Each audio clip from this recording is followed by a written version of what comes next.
So if you have a Capresso Infinity burr grinder for your coffee, you might have noticed that over time it goes out of calibration. And what you could do is you could actually make some customizations inside to recalibrate it. And this will enable you to get a coarser grind than you might have gotten out of the factory, or that you found that over time this is grinding more and more fine or not fine enough. You might want to recalibrate it. It's a pretty simple process, but it's not super clear on how you do it. So the first thing you want to do is get the coffee out of there, unplug the machine.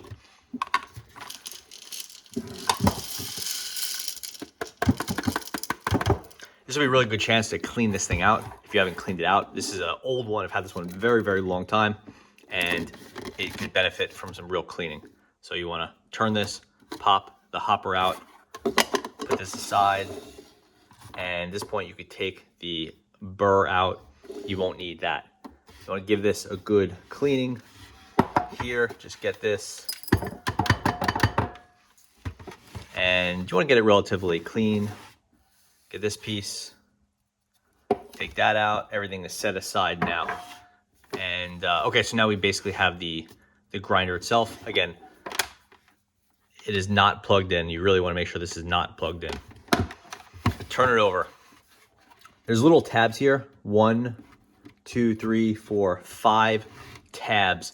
And it looks like they don't do anything, but these little indentations are where you put a little screwdriver or a butter knife or something to take the outer shell off. It's a little confusing at first, but if you just go ahead and give it a twist and you give it some downward pressure, you will be able to get it off. This is one that takes a little time, but the important part to notice is that this outer shell is removable. The plastic, as it gets older, it gets brittle, so be careful. But if you go get it out and then you give it a little pressure, pushing down on this ridge like this, and you work it around. Again, a screwdriver is probably better, but a butter knife will work. Eventually this thing will come off. You see how it's separated here? There's a little ridge that there wasn't before. That means this is starting to do its job. And again, the main thing you want to do now is just be careful and don't rush it, because if you break this plastic, this is not going to be a piece that you could replace. Also, this whole activity likely voiding your warranty, so please proceed at your own risk. So it's a little difficult to do this on video, but you get the point.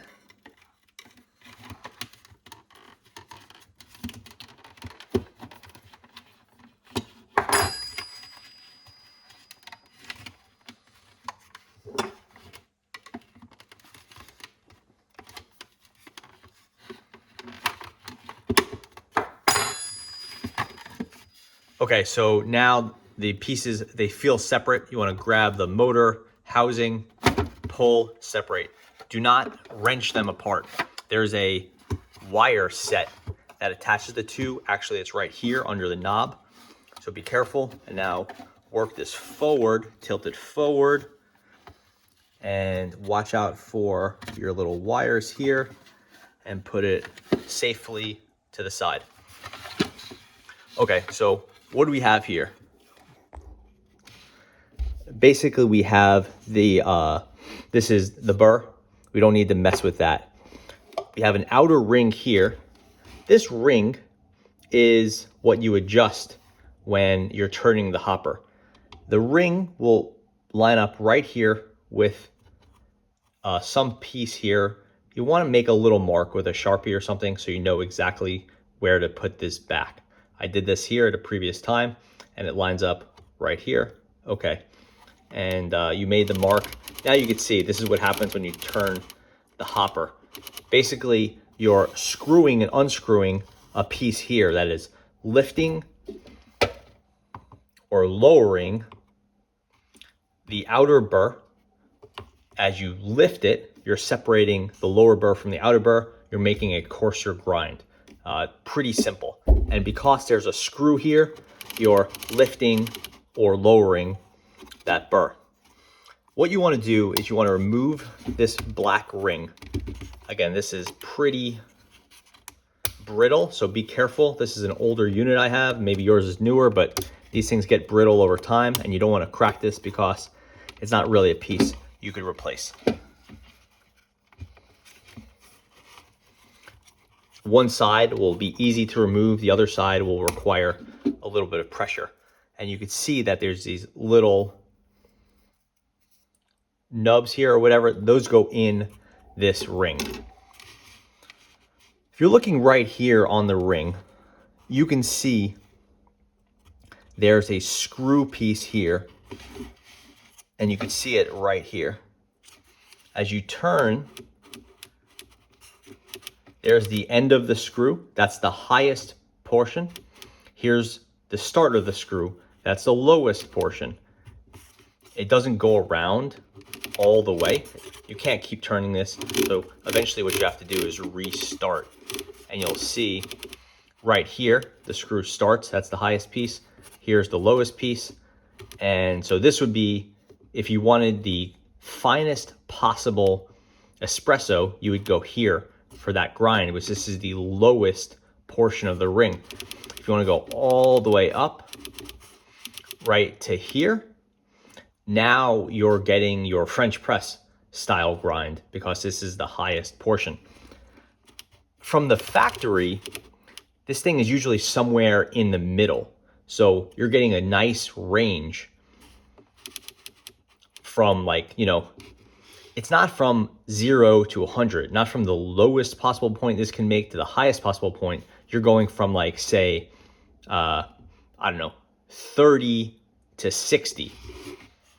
What we're going to do now is raise this up to right around here, which gives us the range. Instead of 30 to 60, say it's from 60 to 90 or something like that. We're going to just raise the range we have up to a higher portion because the hopper can't cover all of it as you're twisting the top. So we're just recalibrating it to go a relatively coarser grind. So we're going to put it here, lock it in. Now we're going to line this piece back up. Remember, we said the piece right here, this section of the ring, was lined up with this little mark that we made right here. There you go. We'll push this piece back in, nice and stable. Now we will get the housing. Being careful not to pull those wires out too far.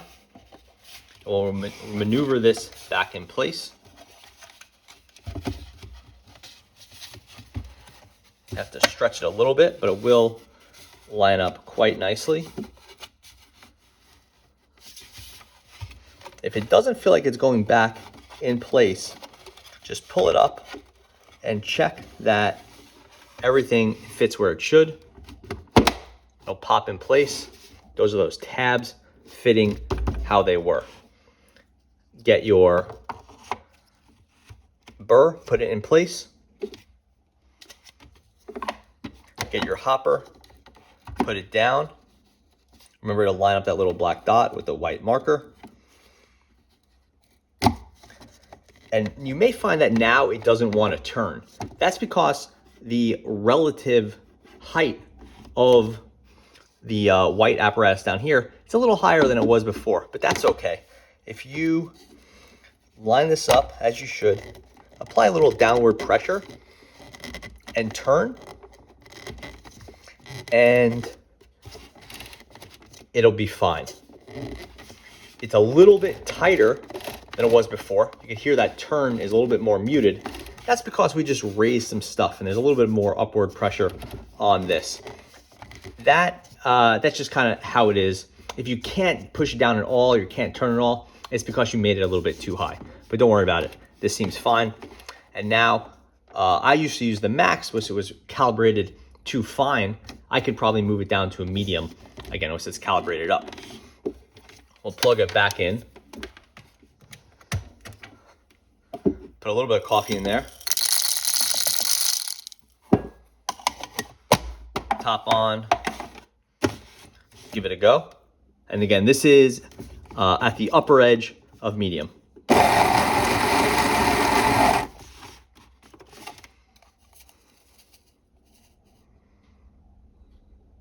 So that's a pretty coarse grind relative to how this was before. Set that aside. Now I'll go to the top end of coarse.